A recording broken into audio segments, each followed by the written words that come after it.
يا حمجتك الفرايد والهيلة تدحم يا ابو فهد فيها غيارة، كله العناكل اسريت الكحيلة من بنات الفكر ما هي باستعارة. يا حمد هات الشناح المستحيلة طفح من تلة كانها البشارة.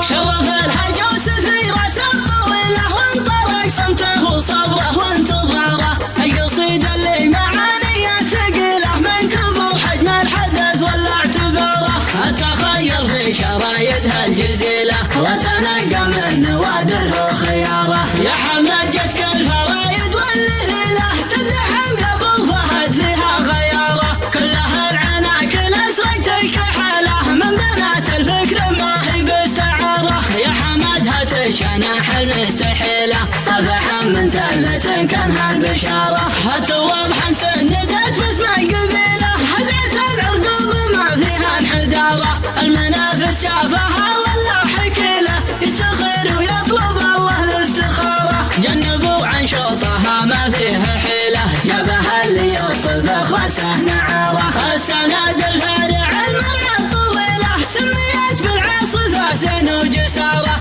بعطى اللي كان عطاياها المخيلة لعطت يمناها ما تدري يساره، من سمو سلمان كسب الجميلة الامير اللي زها اسمه الامارة، طال عمر اللي مواقفه جليلة الوفا والطيب والعليا مساره، انت حاكى صامل يشفي ذبيله العديم اللي تميزها الندارة، وانعطى سيل تحدر مع مسيله مدته كانها ميزانية وزارة، الجسور اللي يعد كل ميله والوقار اللي عطانا الله وقاره، وزبون العلم الاقصى هو كفيله وسنام المجد هو ذروة سقاره، المواقف والصدارة تنتمي له من خلق الله على كف الصدارة، الثناء والمدح كله ينثني له لن يسمو في شموخه واعتباره، كثرة الامجاد في شخصه قليله والعوض في فيض ذكره باختصاره، شرف الهجوس في راس الطويله وانطلق صمته وصبره وانتظاره، القصيدة اللي معانيها ثقيله من كبر حجم الحدث ولا اعتباره، اتخيل في شرايدها الجزيله وتنقى من نوادر وخياره. يا حمجتك الفرايد والهيله تدحم يا ابو فهد فيها غياره، كلها العناكل اسريت الكحاله من بنات الفكر ما هي باستعاره، يا حمد هات الشناح المستحيله طفح من تلة كانها البشاره، هتوضح سندت باسم القبيله هزعت العرقوب ما فيها انحداره، المنافس شافها ولا حكيله يستخير ويطلب الله الاستخاره، جنبوا عن شوطها ما فيها حيله جابها اللي يطلب اخواسه نعاره، السند الفارع المرعى الطويله سميت بالعاصفه زين وجساره، بعطى اللي كان عطاياها المخيله لعطت يمناها ما تدري يساره، من سمو سلمان كسب الجميله